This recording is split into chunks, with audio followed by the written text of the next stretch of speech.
স্মরণকালের সবচেয়ে বড় জানাজায় লাখো জনতার অংশগ্রহণে সম্পন্ন হলো ইনকিলাব মঞ্চের মুখপাত্র ও ২৪-এর গণ অভ্যুত্থানের অন্যতম নেতা শরীফ ওসমান হাদির জানাজা। নামাজের প্রথম কাতার জাতীয় সংসদের দক্ষিণ প্লাজায়, শেষটা ছাড়িয়ে যায় খামারবাড়ি ও আসাদ গেট এলাকা।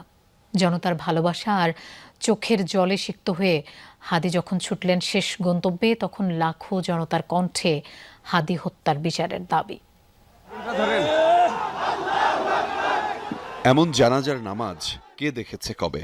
ইনকিলাব মঞ্চের নেতা শরীফ ওসমান হাদির ইচ্ছে ছিল মানুষের ভালোবাসা জিতে সংসদে যাবেন। হাদি সেই সংসদে এলেন, সাথে লাখ লাখ মানুষের ভালোবাসাও। কিন্তু ওসমান হাদির নিথর দেহ তখন কফিনে বন্দী। জাতীয় সংসদ ভবনে শরীফ ওসমান হাদির জানাজায় অংশ নিতে আসে লাখ লাখ জনতা। জাতীয় সংসদ ভবন থেকে শুরু,